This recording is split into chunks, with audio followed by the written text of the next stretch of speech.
Et on va commencer par le texte fondateur de cet enseignement, qui n'est pas un enseignement, qui est une impartition. Donc, j'espère que vous allez, pour savoir cette impartition, je vais vous la donner. On va lire, parce que je sais pas si le nom sur avec la caméra. Non. Il faut dire, c'est Jean 2, Alors, donc, on 13 commence Jean 2, 13 à 17. à 17. Voilà. On a mis un peu le contexte, hein. Donc, si vous regardez bien, on a déjà la situation temporaire de la citation. Donc, ça, c'est bien, parce qu'il y a marqué quoi? La Pâque des Juifs était proche. On est aujourd'hui, le temps du jour de la Pâque des Juifs était proche. C'est à peu près le temps où il a dû faire ça.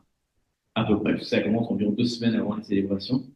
Et donc, Jean insiste, la Pâque des Juifs était proche, parce que faut se rappeler que ce texte-là a été écrit en grec et distribué à un public gréco-romain et juif aussi. Donc, il précise qu'il y avait déjà des célébrations un peu identiques dans ces mêmes époques-là. C'est la Pâque des Juifs. Il est lui-même juif, hein, certains dit qu'il voulait se démarquer un petit peu. La Pâque du temps, la Pâque des Juifs, c'était important pour lui. Mais il signale, c'est important parce qu'on n'est pas confondu maintenant par une Pâque différente, il n'est pas au même temps, vous savez, une semaine plus tard. Donc, la Pâque des Juifs était proche, et Jésus monta à Jérusalem. Il trouva dans le temple les vendeurs de bœufs, de brebis, de pigeons et les changeurs assis. Ayant fait un fouet avec des cordes, il les chassa tous du temple, ainsi que les brebis et les bœufs. Il dispersa la monnaie des changeurs, renversa les tables, et il dit aux vendeurs de pigeons, ôtez cela d'ici, et ne faites pas de la maison de mon père une maison de trafic. Et ses disciples se souvinrent qu'il est écrit, le zèle de ta maison me dévore. Alors, on a beaucoup de traductions. La plus proche, c'est une caverne de brigands. Donc, c'est un texte qui est quand même très connu. Il est presque aussi connu que le 666 de l'Apocalypse. Ça fait partie des trucs références qu'on se rappelle. On dit, tiens, Jésus, il n'est pas si calme, il s'est mis en colère. Je suis pas vraiment sûr qu'il soit mis en colère. La colère, c'est un mot un petit peu différent. Et on va juste faire un petit échange là-dessus. Il y a, donc, on va parler de la phrase dont ses disciples se souviennent, donc il va la slide juste après. Donc c'est le psaume 68. J'ai mis 8 et 9 dans le contexte quand même. Il dit, je suis devenu un étranger pour mes frères, un inconnu pour les fils de ma mère. Car le zèle de ta maison me dévore et les outrages de ceux qui t'insultent tombent sur moi. Bah, on voit que c'est une parole prophétique quand même, puisque David parle de ça, mais David, c'est la descendance de Jésus. Et Jésus dit, je suis devenu un étranger pour mes frères les Juifs. C'est comme petit frère, c'est toujours les Juifs, hein, quand il dit ce que vous avez fait à mes frères, vous m'avez sorti de la prison nourri, c'est par rapport aux Juifs. Mes frères, c'est eux, quoi, les Juifs. Hein. Donc il devient un inconnu pour les Juifs eux-mêmes, la preuve, c'est qu'ils vont le crucifier.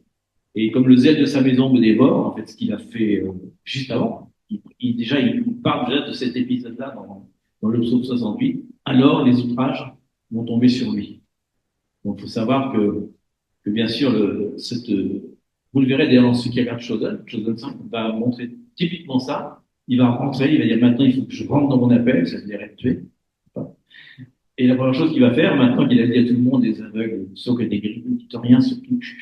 En fait, il savait bien que ça allait dire quelque chose, mais bon, peu importe. Il ne voulait pas que ça soit connu, maintenant il a dit, il est temps. Vous savez qu'à chaque fois, il évitait d'aller à Jérusalem, c'est un peu dangereux pour lui. Il a dit, maintenant, il faut que je rentre dans le vif du sujet, et je vais commencer par un acte très fort. Je vais renverser les tables, et on va voir ils vont lui demander de quelle autorité fais-tu ça? Des choses qui vont pas plaire beaucoup, donc il précipite carrément un petit peu pas sa chute, hein, mais au contraire son élévation. Ce qu'on voit, c'est qu'il est ressuscité, pas qu'il est mort. Et bien sûr, en plus, il a compris une chose, il l'a vu. Il s'attaque à quelque chose, parce que les pharisiens, ils sont très légalistes, mais finalement, qu'est-ce qui les intéresse? L'argent. Là, ce coup, oh là là, leur petit business, leur petit trafic. Ça ne lui plaît pas du tout, ça. Ça leur plaît pas du tout, parce que il est en train déjà qu'il avait des faux enseignements, à la limite, c'est pas grave, c'est moi qui paye. Mais là, d'un seul coup, la source de ressources du temple, comment le temple marche, faut rappeler qu'ils ne sont pas payés, hein. Il y a une dîme pour les sacerdotes, mais pas pour les pharisiens. Donc une sorte de revenu qui ne va pas leur plaire. Donc forcément, il sait à quoi il s'attaque. Il s'attaque à l'idolâtrie, il s'attaque à plein de choses. Surtout que comme on avait parlé justement en âgé, c'est pour ça qu'on continue parce que c'est une parole d'actualité. C'est comment est-ce qu'on construit la maison du Seigneur. Parce qu'on peut construire comme ça, de la même façon qu'on vient de lire, comme on a parlé la semaine dernière, justement, comment est-ce qu'on crée le temple? Parce que si nous habite, c'est vraiment tout autour des personnes, de l'idolâtrie, de tout ce qu'il y a au Jésus et le sang. C'est plutôt c'est zèle qui nous consomme à nous-mêmes, on doit être comme ça. Et en plus, on va lire justement en Romains 10. Pas tout de suite, je voudrais juste préciser juste après les mots, parce que le mot zèle, du moins dans la Bible en français, il y a beaucoup de fois le mot zèle, mais c'est pas le même mot qu'il y a là. Le mot qui est là, le mot zèle, il y en a beaucoup d'occurrences, mais ça veut dire autre chose. Par exemple, ils ont traduit en français, en 8 secondes, le zèle de l'évangile à mes pieds. Il faut savoir que c'est pas le mot zèle qui est utilisé, c'est le mot, c'est un autre mot, c'est le mot annoncé ou préparation, c'est-à-dire la préparation. Alors, dans les autres langues, c'est pas traduit par zèle du tout, mais en français, il y a beaucoup de fois il y a le zèle et c'est pas d'autres mots. Il y a environ 20 fois le mot zèle. Pour comprendre le sens du mot zèle, on va le sur des piliers. Mais voilà une des paroles, par exemple, qui parle vraiment du zèle. Là, c'est la prochaine phrase. Et après, on va passer ce que vous avez dit. Donc Paul dit en parlant du peuple juif, donc de ses frères, lui aussi, il dit frère. Romain, Romain, pardon, excuse-moi, Romain 10, Romain 4. Romain 10, c'est après Romain 9. Et c'est un nom. Toujours possible. Frère, le vœu de mon cœur et ma prière à Dieu pour eux, les Israéliens, les Juifs, c'est qu'ils soient sauvés. Je leur rends le témoignage qu'ils ont du zèle pour Dieu, mais sans intelligence. Ne connaissant pas la justice de Dieu, Jésus, quoi, et cherchant à établir leur propre justice, ils ne se sont pas soumis à la justice de Dieu, car Christ est la fin de la loi pour la justification de ceux qui croient. Donc on voit qu'ils ont beaucoup de zèle, mais un zèle sans intelligence. Donc c'est important parce que c'est le même mot. Et donc on va... Alors on va justement voir un petit peu les différents mots, les trois mots principaux de ce texte-là. C'est la maison déjà, oikos en grec. Qu'est-ce que ça veut dire? Parce que c'est important de... Oui. C'est ce qu'il dit, la maison de mon père, une maison de prière. Donc le mot oikos, ça veut dire maison déjà, ça veut dire temple, normal à l'époque, c'était un peu leur maison. C'est aussi la famille, le logement, tout lieu d'habitation, le lieu où quelqu'un a fixé sa résidence, Dieu par exemple, sa demeure, son domicile. C'est aussi toutes les personnes formant une famille, donc une maisonnée. Quoi. Donc déjà, on comprend mieux la maison de mon père avec une maison de prière, parce que c'est là qu'il habite. C'est aussi là qu'habitent toutes les familles de la terre. C'est l'habitation de Dieu, en fait, c'est là où il se repose. C'est le temple, et on vient de dire que c'est le temple. On voit des temples, parce qu'on avait parlé la semaine dernière justement comment Dieu veut que nous soyons un temple pour accueillir la présence du Seigneur. Mais nous, ensemble. Mais d'abord, ça commence pour nous-mêmes. Après la famille, et après nous en tant que famille et de la foi.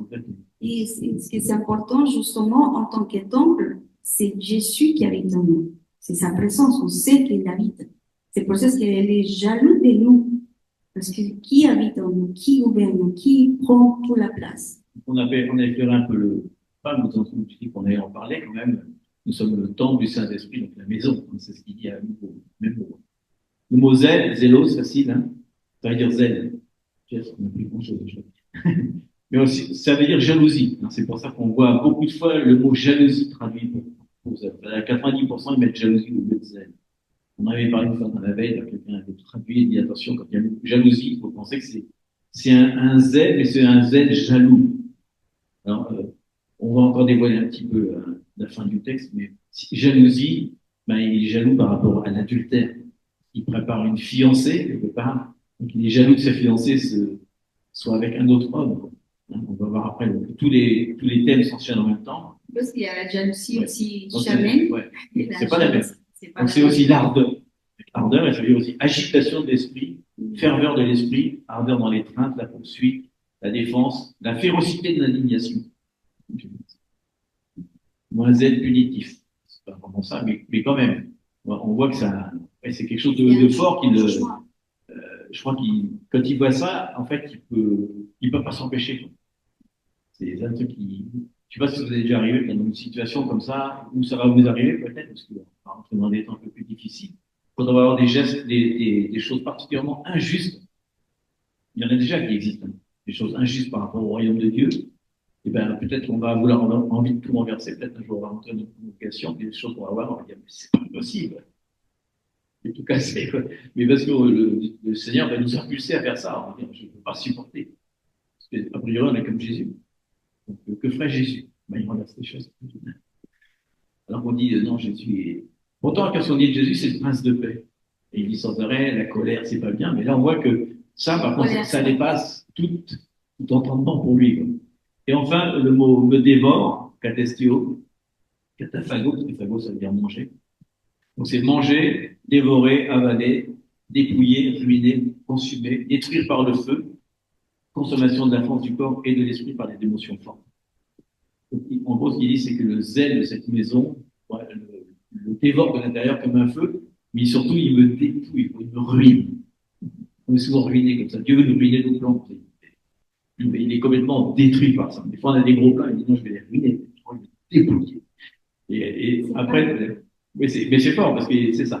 On voit que c'est vraiment. Donc, ce qu'on peut voir de ces trois choses-là, parce que moi, on a précisé les termes, c'est que le zèle de Dieu, ce que ça représente une passion, une passion intense. Hein. Il dit que c'est quelque chose qui nous brûle, donc c'est passionné. Une passion intense pour ce qui amène la gloire de Dieu. À l'époque, c'est le temps qui amène la gloire. Donc, ça veut dire qu'il a un amour profond hein, pour tout ce qui est saint. On vient de chanter. Saint. Que lui sait bien qu'il est saint. Les gens dans le monde ils sont saints, mais lui il est saint. Il ne faut pas confondre. Très différent. Et une intolérance aussi. Il ne tolère pas, il a une intolérance, lui c'est l'intolérance à tout ce qui est profane, tout ce qui détourne l'adoration véritable. Parce que quoi? C'est la maison de son père. T'imagines le truc par rapport à nous. Mais admettons que ce soit la maison de notre père, notre père terrestre, hein, je veux dire, et qu'il soit complètement agressé, enfin je sais pas, quelque chose violé quelque part. Ici, il y a quelque chose en nous qui fait que bah, c'est notre ADN, c'est notre racine, et on peut pas supporter ça. Donc, faut voir ça vraiment comme, je suppose, c'est pas marqué dans le texte, mais c'est probable que quand il voit ça, Jésus, il a peut-être pleuré. Ça a dû être très dur pour lui, hein, de voir ses frères et sœurs être là comme ça. Et on voit aucune réaction des disciples. Il n'y en a aucun qui vient l'aider, comme Jésus tout seul, je sais pas combien, ils sont des centaines quand même.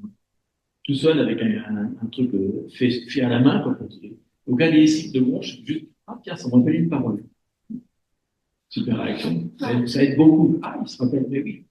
Donc, s'il se rappelle de la parole, le 68-9, on l'a mis tout à l'heure, c'est qu'il se rappelle aussi du reste. Donc, ils savent quand ils voient ça que la parole prophétique, qu'en exerçant le zèle, ça va amener à sa destruction. Là, ils savent ce qui va se passer après. Ils connaissent très bien les tout. Et quand on parle de ça, on va venir justement à des points précis sur le modèle, notre style de vie. Parce que ça, c'est très important. Comment on peut atterrisser. Non, on n'est pas atterrisser. On n'est pas atterrisser en français. Concrétiser. Concrétiser vraiment dans notre vie quotidienne. Et là, ce qui est intéressant, je ne sais pas, à nous tous, ça nous arrivait, on est venu la première fois, on s'est trouvé avec le Seigneur. Il a voulu quelque chose à notre intérieur. On a senti vraiment le chaleur, le feu de Dieu dans notre cœur. La passion, nous a consumé. Comme ça. Non, justement, oui, dans des nous, c'est vrai. Mais il y avait quelque chose en nous qui, c'est comme une transformation, justement. Il y a d'un coup, on change tout, on arrive à la maison, on commence à voir des choses. C'est vraiment, monsieur. Et quand c'est des voix, monsieur, il arrive à la maison, après, on commence à voir des choses qui ne sont pas bien, on commence à faire plaisir au Seigneur. Il y a quelque chose qui commence à brûler en nous. Et là, c'est justement sa première passion pour le Seigneur. Il est capable de dire, oui, non, ça va pas, je commence à couper à tout le monde, je coupe à tout le monde, c'est à couper des relations qui sont pas bien, et même des objets à la maison, plein de choses on commence à faire. Et ça brûle. Et après, c'est comme la vie d'un enfant. Et petit à petit, on arrive justement à l'adolescent. Au début, c'est très bien. On envie à notre père. nos parents et quand on vient à l'adolescent, on fait ce qu'il veut, on commence à faire un peu rebelle, si je me sens comme ça. Et après, en tant que parent, on vient d'esclave de ses enfants parce que ça remonte quelque chose. Et c'est exactement pareil avec le Seigneur. Parce qu'on commence à demander au Seigneur, pourquoi tu fais ça? Mais pourquoi t'as mis? Et on commence à faire la liste. Donc, au début, c'était différent. On vient avec sa mot et on commence à grandir et on veut y avoir de plus de missions. On vient comment, il y a que des questions, il n'y a pas réponse. Et pourquoi ça? Mais d'une façon un peu comme des adolescents. Et après, on devient plus mature. Donc, je ne parle pas de la maturité spirituelle là, sinon on grandit, on commence à grandir. Et on vient habitué à ce qu'il fait, à ce qu'on fait. Ça veut dire qu'on prend des décisions, on vient encore indifférent, on vient indépendant, plutôt. Mais avec le Seigneur, c'est pareil. Donc, on commence à perdre vraiment ses sens, ses premiers amours, sa passion, commence à se perdre parce que, eh bien, la familiarité de la présence de Dieu. Et ça, Dieu, justement, nous dit le zèle, le brûle doit brûler tout le temps. Mais qu'on perd vraiment le premier amour, c'est ça le problème. Ça veut dire que on doit faire le stop, et la parole le dit clairement, stop, regarde votre sentier. Ça veut dire, en quel moment j'arrêtais, je laissais, et c'est là qu'on perd plutôt la crainte de Dieu. C'est ce qu'on parle, la crainte de Dieu, le passé. Mais justement, c'est comme si aujourd'hui, c'est comme non, Dieu nous appelle. C'est comment? Est-ce que vraiment Dieu nous appelle à nous poser des questions? Où des étapes nous sommes pour revenir à de nous. Pourquoi on dit ça? Parce que maintenant, on est l'habitude de voir toutes les choses, tout ce qui se passe. On n'a pas de discernement. On peut faire plein de choses différentes à droite à gauche et c'est pareil. Et quand le Seigneur s'est réveillé avec ses frères et ses mains avant 15 jours. 15 jours, on a commencé à parler, Seigneur, qu'est-ce que tu es en train de nous dire? Et c'est comme si Dieu nous dit, il y a une urgence. Et justement, ça tombe bien juste à la Pâque. Il y a une urgence, justement, de changer notre vie et de venir vraiment ce style de vie, de la crainte de Dieu, de rentrer dans le sel de Dieu et en même temps de discerner dans notre propre temple notre maison et notre communauté. Parce que c'est ensemble, tout ça vient ensemble. Et là, on vient justement au premier point. Premier point, très provocateur. Zèle de Jésus, un modèle à suivre. Ce qu'il fait pas son mince. Donc, on voit que, quand il voit que c'est un marché, il reste pas indifférent. Donc, pourquoi il y a un modèle à suivre, on peut pas rester indifférent. C'est pas une colère impulsive, c'est en contradiction, mais c'est une indignation juste, qui est motivée par l'amour de son Père. Donc, il veut que l'Église soit un lieu de communion avec son Père. Il ne veut pas que ce soit un lieu de vente. Et d'ailleurs, en plus, quand ils font ça, il faut savoir que l'excuse, c'était quand même de payer quelqu'un pour faire le sacrifice à leur place. S'ils ne pouvaient pas faire sacrifice eux-mêmes. Prie pour moi. Si tu mets ton partout, tu peux prier toi-même. Partout, tu peux livrer toi-même, pas à peine de payer quelqu'un.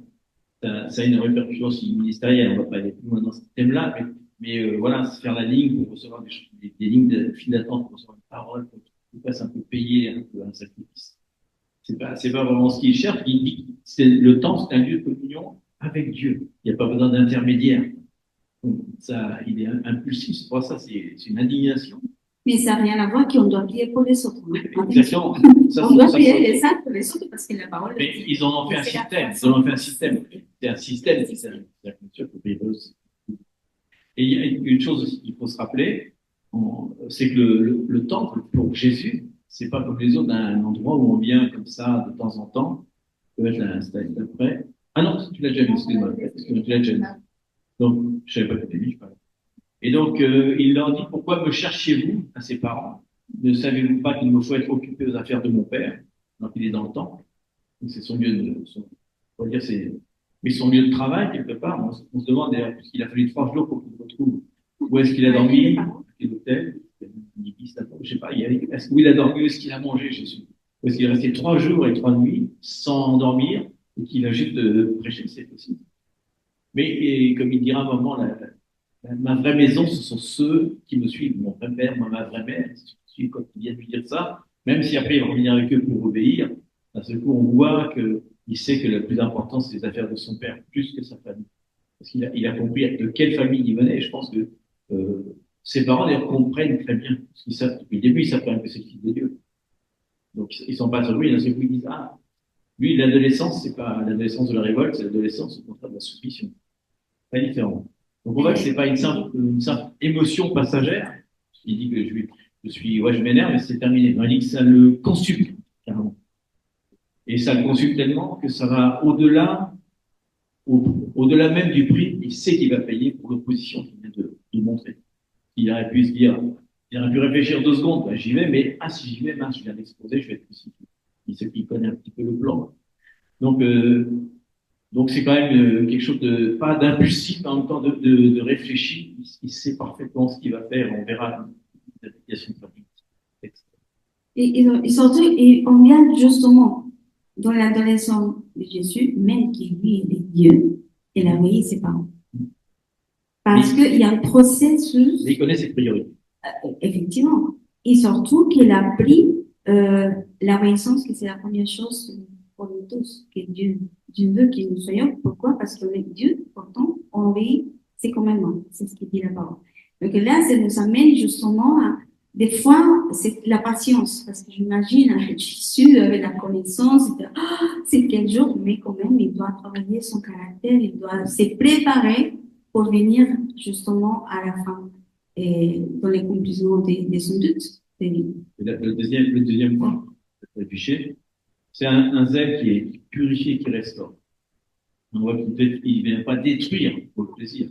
Il vient pas détruire pour le plaisir. On voit qu'il vient, en fait, purifier pour restaurer. Il faut savoir que cette même attitude qu'on vient de voir ici, vous savez que quand il vient après le millénaire, à la fin du millénaire, quand il va monter vers Jérusalem, la première chose qu'il va faire, c'est rentrer dans le temple, l'ancien temple qui a été construit, le troisième temple, et il va détruire tout ça exactement de la même façon. Il va détruire la même idolâtrie qu'il va s'être. Donc, on aura cette répétition, mais il vient vraiment purifier pour restaurer. Il rappelle qu'en traversant le temple, c'est un lieu sacré, on ne peut pas jouer avec. Hein. C'est un lieu de prière, de relation avec lui. Mais en tout cas, ça montre aussi un amour véritable pour lui. Parce qu'il ne tolère pas, il n'y a pas de complaisance, en tout cas, face au péché et face à l'injustice. Et on a des exemples où Dieu va faire Matthieu 8, 2, 4. Il dit, et voici un lépreux s'étant approché, se prosterna devant lui et dit, Seigneur, si tu le veux, tu peux me rendre pur. Jésus étendit la main, le toucha et dit, je veux, sois pur. Et il fut purifié de sa lèvre, et donc il est restauré dans sa santé aussi. Il commence par une purification. C'est pas, il donne une seconde chance. Il n'a pas, vous avez remarqué qu'il a fait une kalachnikov pour tuer tous les gens.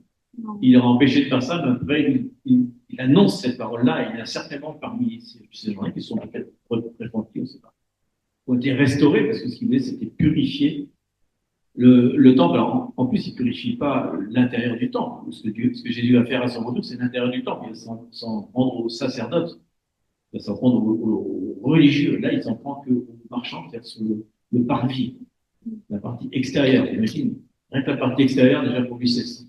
Alors que c'est pourtant l'endroit où toutes les nations vont. Hein. Et on a un autre exemple, bien sûr, c'est dans la femme adultère. Il va la restaurer. Il va la purifier et la restaurer en même temps. Il se met à son niveau, il s'assoit à son niveau, c'est là qu'il fait très sur le sable. Donc aux pharisiens, une parole de Zacharie qu'ils ont peut-être oublié. Et là, quand il voit ça, il dit, oh là, c'est vrai, mon nom est écrit sur le sable et je vais être effacé par le temps, parce que je juge les autres. Ça, je comprends bien cette parabole-là. Les autres, non, mais c'est un espèce de sigle. Vous avez compris? C'est moi. C'est oui, ils ont bien pu jeter la pierre. C'est très étrange. Hein. Mais il y a une purification et une restauration. Il lui dit, laisse-toi et ne pêche plus, ne rate plus de pute de ta vie. C'est peu importe, tes péchés sont déjà pardonnés, mais le but de ta vie, c'est très important, ne le rate pas. Continue ta vie.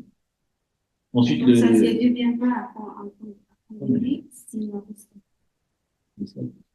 Oui. On est le troisième, alors, un Z qui coûte, bah oui, ça lui coûte très cher. mais pour nous, c'est un gain. Donc, ça va nous mener directement à la croix. C'est très rapide. Il n'y a pas beaucoup de temps avant qu'il soit crucifié. On verra quand on aura notre réunion, d'ailleurs, quand on va parler des tables qui sont prêtes et où sont ses disciples. On va voir que ça va être précipité vers ces derniers actes qu'il va faire. Donc, ça veut dire que, on l'avait ici, vous vous rappelez, de celle 68-9, que les outrages ont tombé sur lui à cause de ce zèle. Il va devenir inconnu pour ses frères et sœurs. Il va devenir un paria, on pourrait dire. Donc, ça veut dire aussi qu'un zèle authentique pour Dieu, c'est un modèle à suivre, peut nous exposer, je dis peu, je suis sympa, va nous exposer, il nous expose déjà, il nous a déjà exposé, il continue à exposer 350 millions de persécutés dans le monde pour l'instant, à l'incompréhension, au rejet, à l'hostilité, mais c'est la marque d'une vie consacrée. Donc attention, la prochaine fois, on va le faire, on va renverser les tables, il va y avoir du rejet, de l'incompréhension, il faut s'y attendre, mais si j'ai dit que c'est une attitude à suivre, ben, il faut le faire. On ne peut pas rester indifférent comme ça au monde qui profane ou qui va profaner les choses les plus saintes que Dieu a mis sur la terre. Sans forcer de se lever quelque part. Pas quelque part, ou ici, quelque part, peut-être. Mais il va falloir se lever en tout cas. Donc on voit tout de suite que Jésus voit la mort, mais il voit aussi la résurrection. Mais ses disciples n'ont pas compris. Ils ont juste compris la parole de l'Écriture, son interprétation, puisqu'ils se rappelleront plus tard, juste après, il parle de sa mort, hein. Juste après le passage du zèle, il a marqué, il dit, ce temple sera détruit 3 jours après, je ressusciterai. Et ses disciples comprirent beaucoup plus tard de quoi il parlait.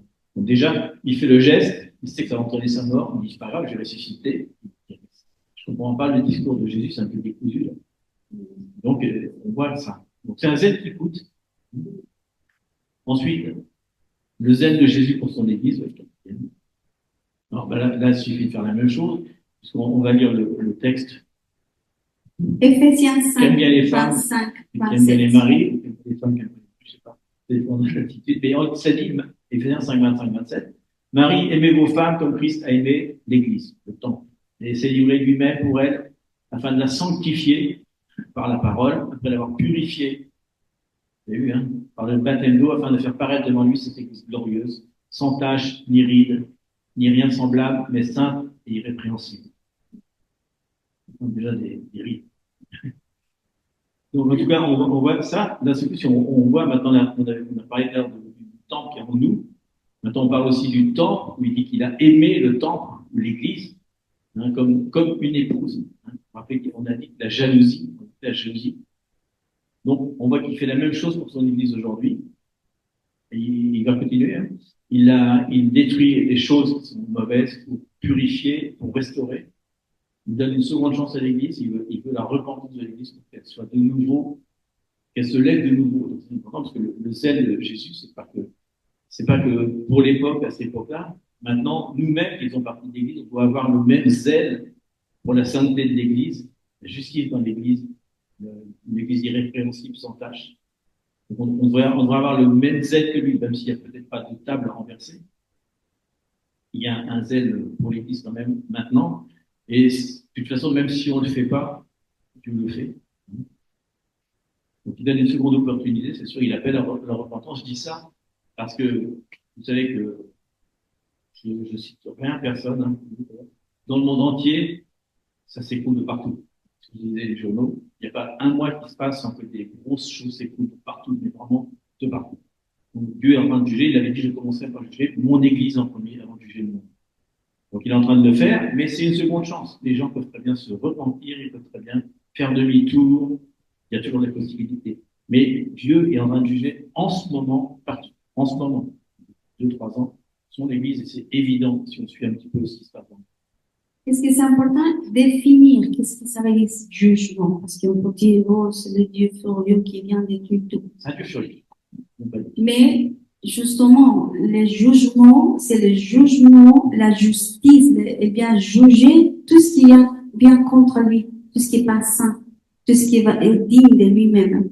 Ça veut dire que s'il y a quelque chose qui s'est tordu, Dieu même va juger, va y aller à la racine pour détruire ces parties, afin qu'il l'arbre, c'est redresse. C'est comme on avait parlé la semaine dernière avec le filon blanc.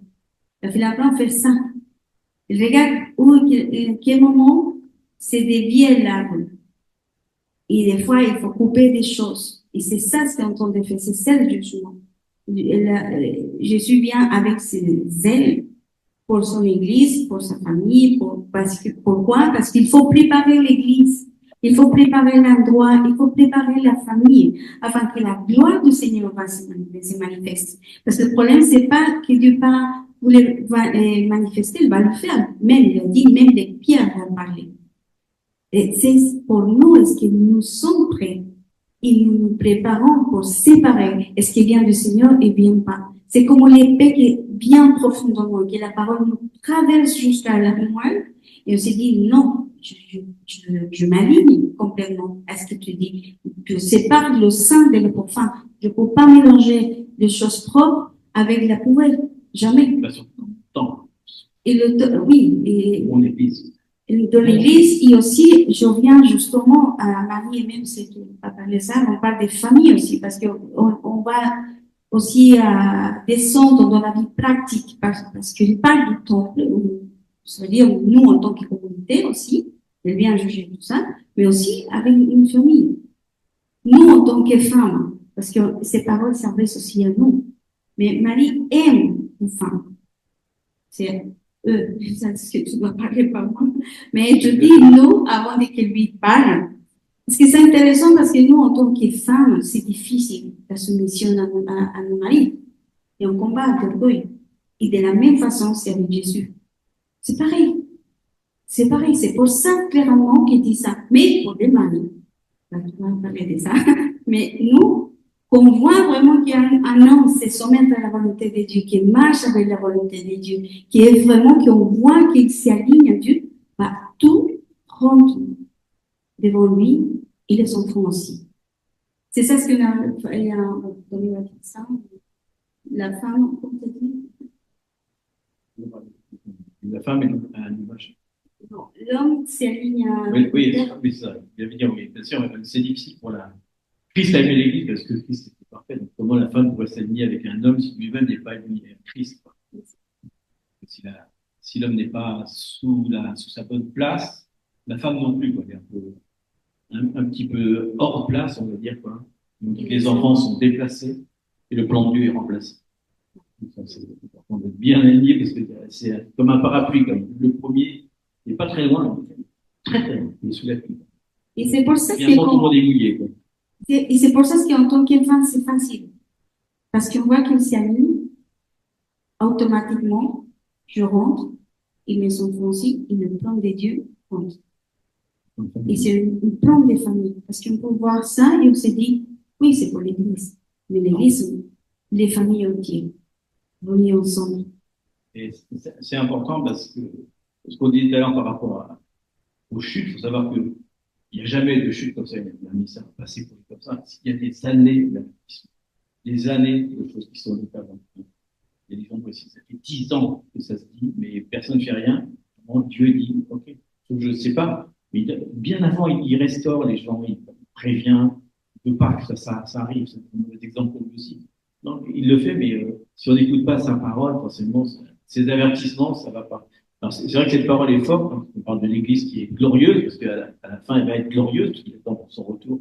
L'Église glorieuse. Hein. Des fois, on peut lire juste le texte en disant, ah oui, il ne faut pas que la femme ait une tache de riz, puis acheter un anti-riz, une petite tache. C'est pas de ça que ça parle. Ça parle d'un truc beaucoup plus profond. Si on regarde les mots tache et rides, bien sûr, il fait un exemple par rapport à la femme, mais c'est vraiment profond les mots qu'il dit. Ça, c'est presque un enseignement entier. Mais voilà, faut lire vraiment avec profondeur. Et on a donc le quatrième. On avait déjà annoncé un petit peu. Le cinquième, non? Oui, le cinquième. Ouais, on va dire. Le zèle de Jésus pour nous. Là maintenant, on va arrêter de mesurer l'Église. On va se mesurer nous-mêmes.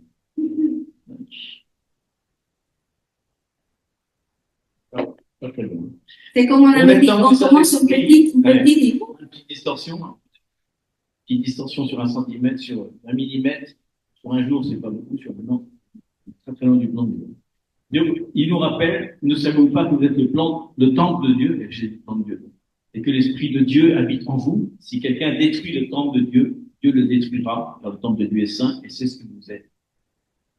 Donc, on a une chanson qu'on fera bientôt, qui s'appelle Ma maison est un temple d'adoration, pas une caverne de brûle.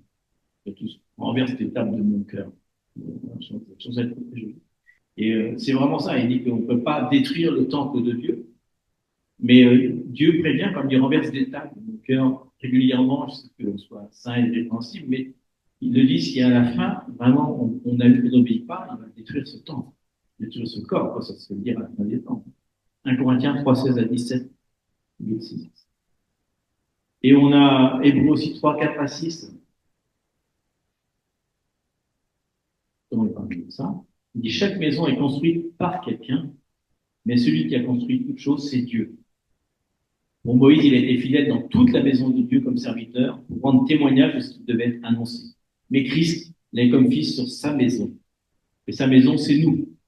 Pourvu que nous retenions jusqu'à la fin la ferme confiance et l'espérance dont nous nous glorifions.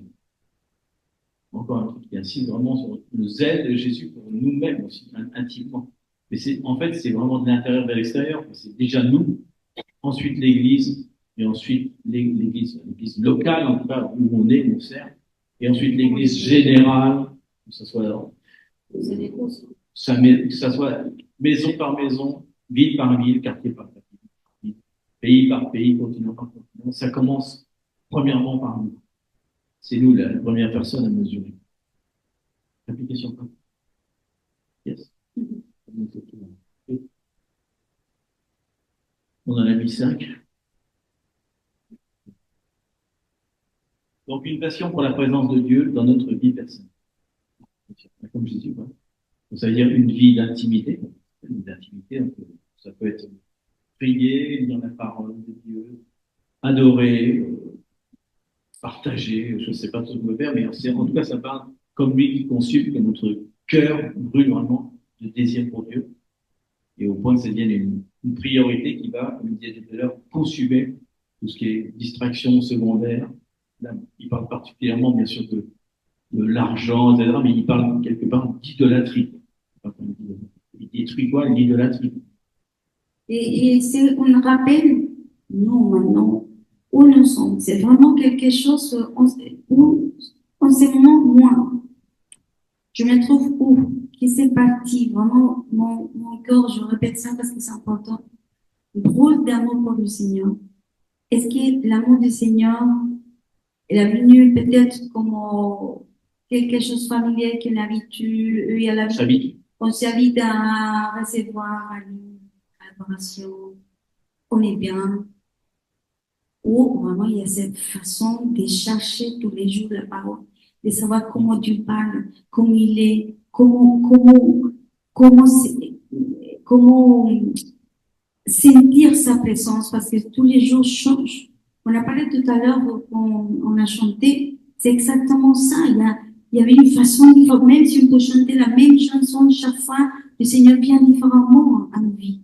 En quel moment, pourquoi on doit partir de loin de sa présence? Si finalement, toute la vie complète, l'univers, la terre, toute la création, c'est parce qu'on a commencé cette mois, justement, jusqu'à aujourd'hui, c'est le plan de Dieu. Et le plan de Dieu, c'est lui, son fils. Donner tout à lui. Je ne sais pas si vous vous souvenez bien le premier enseignement. Donc, on revient à la même chose. C'est de venir en quel moment je sortis de son plan. En quel moment je décidais de faire mon plan. Ou un plan parallèle. Et je pense que ça, c'est comme dire s'il y a l'idolâtrie, bon, ok, Seigneur, commence à m'insurer ma vie, commence à me parler. Et je prends des décisions. Surtout qu'il y a l'Esprit de Dieu, elle est là toujours. Mais c'est de venir encore sur le premier amour. Alors, on a parlé de ce qu'on a dit, une vie de passion. Donc, passion, ça va être amour. Rappelons-nous que pour être amoureux de quelqu'un, il faut le connaître, il faut passer du temps avec lui. Donc, on passe du temps, du coup, on l'aime. Et la conclusion, Jésus dit, ceux qui m'aiment m'obéissent. Donc, c'est important parce qu'on pourrait dire, quelqu'un pourrait dire, je lis la parole de Dieu tous les jours. Et combien de fois tu obéis à la parole de Dieu? Il y a la parole de Dieu tous les jours. Mais si tu l'as pas compris, si tu n'as pas compris que ça veut dire obéir à quelque chose, je ne pense pas que tu te donnes une parole pour dire une belle information. Il y a pratiquement que des sujets d'obéissance dans tous les versets. En gros, faut marcher sur la parole de Dieu. D'ailleurs, c'est pour ça que j'aime bien qu'on ne dit pas je lis la Bible, parce que la Bible, ça veut dire un livre. Et Pio, c'est la Bible. Tout le monde peut dire un livre. Je lis l'écriture. Bah oui, l'écriture, c'est n'importe quel livre. Quand tu lis la parole, parce que l'écriture est vivante, ah, mais il me parle. Il m'écrit une lettre qui me parle. C'est une lettre d'un amoureux, vous vous rappelez, c'est en plus qu'on avait dit sur le mariage, l'épouse, à l'époque, l'époux ne pouvait pas parler avec l'épouse, c'était juste un messager, donc c'est le Saint-Esprit qui fait parler, l'époux parlait à l'épouse, d'abord c'était très loin, il ne pouvait pas y aller souvent. Mais voilà, il n'avait pas d'autorisation d'être avec Dieu à part ça. Quoi. Donc c'est pour ça, c'est intéressant. La passion, exemple, par exemple, c'est notre travail, nos réseaux sociaux, ou nos relations extra, je sais pas quoi, qui prennent trop de temps. Peut-être des fois, il faut prendre un sacrifice d'obéissance et prendre du temps. Il dit dans la parole, les temps sont courts, les temps sont mauvais. Rachetez le temps. Le mot racheter le temps, ça veut dire prenez du temps. Il dit même privez-vous de sommeil. À un moment dans les derniers temps, vous avez forcé prendre plus sur votre sommeil. Donc c'est important aussi de savoir ça. Le zèle, c'est à ce point-là que c'est une vie consacrée. Deuxième point qu'on avait fait, c'est un amour pour l'Église. Et la maison de Dieu, le temple de Dieu. Donc ça, c'est important.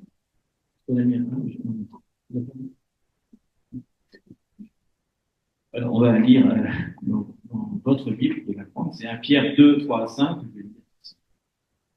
On en a déjà parlé de toute façon. 1 Pierre 2, 3 à 5. Il commence par cette phrase, si vous allez goûter le Seigneur, tout le monde le goûter. Approchez-vous de lui, pierre vivante, rejetée par les hommes, mais choisie et précieuse devant Dieu. Et vous-même, comme des pierres vivantes, édifiez-vous.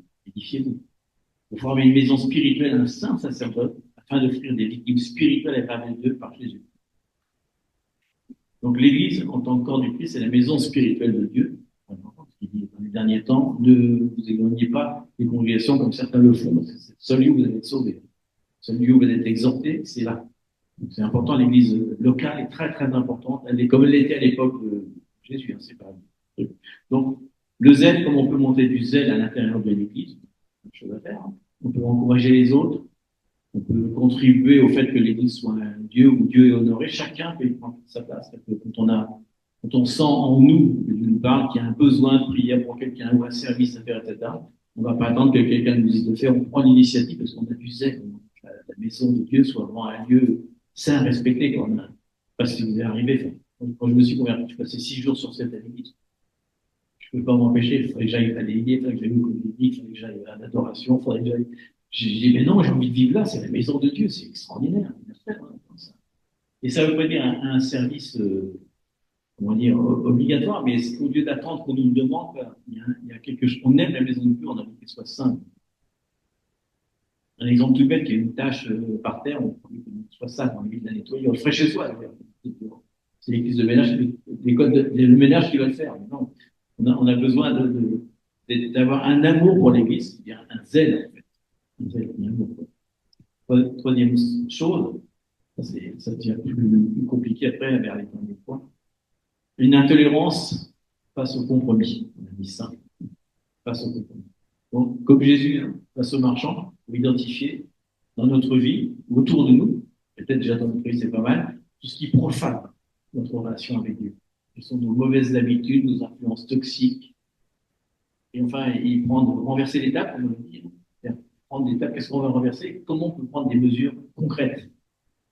Voilà, là, j'ai déjà dit pas mal, les mauvaises habitudes, il arrête les mauvaises habitudes, les mauvaises influences, on répondait plus au téléphone, je sais pas, toxiques, je sais pas, vous avez peut-être des séries télévisées que vous adoriez, que vous regardez une millième fois. Même on peut adorer à Dieu, faire des dieux ou idolâtrer sans l'aimer. Ça veut dire que l'idolâtrie c'est Dieu, mais je ne lui pas, donc c'est une idole aussi. Ouais. De lui, mais pas vraiment dans l'intimité avec lui. Ça peut être une amitié qui nous éloigne de nos valeurs de Dieu. Il faut avoir le courage de dire non et purifier l'espace du temple. Que le temple, c'est nous, mais c'est aussi notre maison. Et après, c'est l'église aussi. Donc, dans l'église, c'est facile.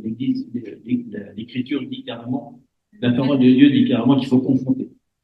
On ne peut pas laisser le levain, mais le levain, il peut être dans notre maison, le levain peut être dans notre cœur aussi. Donc, purification, c'est-à-dire une intolérance simple et pas de compromis. Il y a un très beau livre qui s'appelle Sans compromis. On parle de ça justement. Un témoignage audacieux, c'est-à-dire qu'il faut avoir l'audace. On s'est dit, alors, il faut avoir de l'audace hein, pour partager notre foi. Oui, Ah bon? je suis. Oui, c'est en tout cas, il nous encourage à partager notre foi, même s'il va nous en tirer des critiques, des fois un petit peu plus. Donc ça veut dire qu'il faut parler de Jésus avec amour, avec conviction, pas craindre le regard des autres. Hein. Si Jésus était capable de faire ça devant tout le monde, il était quand même un rabbin considéré. Hein. Ça veut dire faut témoigner un peu de ce que Jésus fait. Quoi. Et ça fait partie du zèle en fait qu'il a fait. Il avait de l'audace quand même Jésus pour faire ça. Il faut quand même. J'imagine, ça serait bien si peut-être on peut revenir, s'il peut nous montrer la scène une fois sur notre présence. Une scène quand même assez spectaculaire, comme c'est magique quand même. Il le dit, hein, peut-être on se rend pas compte, les bœufs et les brebis qui sont dans tous les sens, les oiseaux qui s'envolent, les tables qui tombent, les gens qui crient, l'argent qui s'en va. Ça doit être une scène quand même assez particulière pour une seule personne qui fait ça. Donc si on a dit que c'est un témoignage de vie, ouais. Et enfin, ce qu'a fait Jésus, il a accepté la croix, je dirais peut-être pas avec choix, mais quand même un petit peu. Donc ça veut dire que Surtout parce qu'il connaissait le but. il connaissait le but. Alors ça, c'est pour ça La que connaît le but, réconciliation. c'est déjà plus facile. Donc c'est-à-dire que le zèle peut nous coûter quoi? Des relations, du temps, bien sûr, ça demande beaucoup de temps aussi quand même. Ça va aussi enlever peut-être des choses du confort de tous les jours. C'est un peu comme une offrande à Dieu, quoi. Sachant que tout ce qui nous glorifie, eh bien plus, c'est la gloire éternelle de l'éternité. C'est important. Donc, si défendre notre foi ou nos valeurs, c'est en opposition, en porte-à-faux avec d'autres, eh ben, c'est pas grave. Il faut faire avec la grâce, mais sans compromis. Voilà, donc, on a un paquet de citations et de proverbes qui nous en parlent. On n'est pas là pour donner une nourriture profonde. Mais en tout cas, c'est son compromis. Donc, c'est pas le Z de la maison conçue, on termine par ça. C'est pas une belle phrase politique. C'est une très jolie phrase. La sortie est très jolie, mais c'est un appel à vivre une attitude différente, passionnée, dévorante, qui nous consume. Et que tout ce qui glorifie Dieu, tout ce qui lui appartient, c'est quelque chose de ça. On fait beaucoup de fois ça aujourd'hui. Donc, il y a un appel pour nous-mêmes, pour l'Église, pour la société même, hein, et la famille, les maisons, d'agir pour sa gloire, peu importe le coût. Et ça va coûter, parce que c'est marqué dans la parole, mais c'est grâce à ça, il qu'on s'en sauver par le témoignage des saints, martyrs des saints. Donc on rentre dans cette vie, je pense que cette parole qu'il donne juste avant de monter à la table et d'instituer la Sainte Seine, c'est quand même très très fort parce qu'il déclenche déjà des réactions en chaîne, il sait ce qui va se passer, donc rapidement, il y a 15 jours, 2 semaines pour instituer la Pâque, faire tout ce qu'il a fait qu'on connaît jusqu'à maintenant, et ensuite aller à la croix. Et c'est intéressant aujourd'hui, vraiment, je pense que cette mois, Dieu nous a amené depuis le début, c'est une progression vers des gloires en gloire, gloire et gloire. Il y a des choses que Dieu commence à nous séparer. Ça nous fait mal. Des fois, écouter ces messages, c'est un peu, mais on doit rester à table. On doit écouter. C'est pas le moment de développer ça, mais est-ce que c'est important pour nous? Et je pense donc, la parole dit que le temps, Matthieu 24, il y a plein de choses qu'on peut développer, mais on a un temps précis, vraiment de réaligner nos vies à sa parole, à ce qu'il dit, comment on doit marcher, et pas comment on doit, sinon. Et l'amour de Dieu est tellement fort qu'il brûle en nous, qu'on se réaligne avec lui par amour.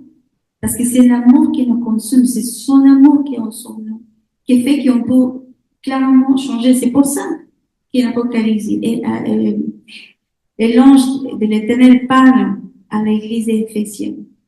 Il dit exactement bien le premier amour. Parce que le premier amour est passionnant. Dans ce premier amour, on fait tout pour lui. On est vraiment, comment dire, mais pour rester tous les jours ici, parce que et je parle pas d'ici, je parle de la maison, de ma famille, de mon entourage. Pourquoi? Parce que on doit savoir y connaître plus le Seigneur.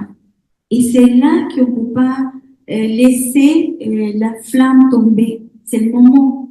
Pourquoi? Parce qu'il vient sur la terre des choses très, très difficiles. Et je sais, enfin, on avait parlé de ça, on voit maintenant. Et Dieu prépare vraiment ces moments. Parce que peut-être, il y a des moments qui disent oui, encore, on sait qu'il va venir des choses. On va venir des choses sur la terre. Très, très fort, la parole le dit. C'est pas ce que nous, on le dit. Ce que la parole le dit. Et Dieu veut nous préparer. Dieu veut que nous soyons vraiment fermes en lui, appassionnés et remplis de sa présence et surtout à l'écoute de ce que l'Esprit est en train de nous parler chaque jour. Chaque matin, Dieu nous parle. Il nous parle de plein de façons, même à travers de sa parole. Et quand on parle de la parole, c'est Jésus même qui nous parle. Le fait que quelque chose doit traverser nos entrailles, doit vraiment dévoiler des choses en nous. Des fois, c'est nous-mêmes, Dieu nous parle beaucoup de choses et plein de fois, je crois, des sujets précis et on reste là. Donc, c'est de nous poser ces questions. Pourquoi j'avance pas? Pourquoi c'est difficile de décider, de prendre des décisions de quelque chose? Qu'il y a derrière de moi. Et l'Esprit de Dieu va venir, va dévoiler la vérité de nos vies. Et c'est pas pour nous faire mal, au contraire, pour sortir tout qui nous empêche de voir la vérité, l'amour, ce qui lui est. Pourquoi? Parce que le plan de Dieu va s'accomplir. C'est son plan. Oui, oh oui, il va le faire. Mais il va venir contre toutes les choses qui sont contraires à notre chemin au but. Pourquoi? Parce qu'il nous aime. Il va faire tout pour nous parce qu'il nous aime.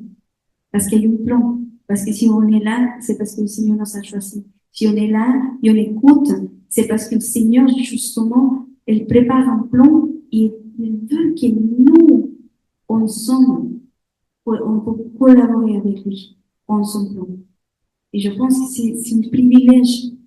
Et c'est un privilège de dire, Seigneur, viens, sépare ce que tu dois séparer. Prépare nos vies, prépare nos maisons, prépare notre famille, que notre famille soit vraiment un lieu où tu peux habiter carrément, briller, régner, manifester sa gloire pour transformer vraiment nos vies. Et c'est ces ailes vraiment que Dieu parle. C'est les ailes de venir et de tirer tous les tas, tous les cidres, tout ce qui ne vient pas de nous. Mais c'est pour amour. Tous les amours qui sont... Ah, oui. Et donc, on va terminer en priant, parce que si on veut ce qu'on a dit tout à l'heure, que le voisin puisse nous regarder différemment en sortant, est-ce qu'on est vraiment différent? Peut-être on va prier. Toujours pareil. À l'intérieur, il faut que ça change.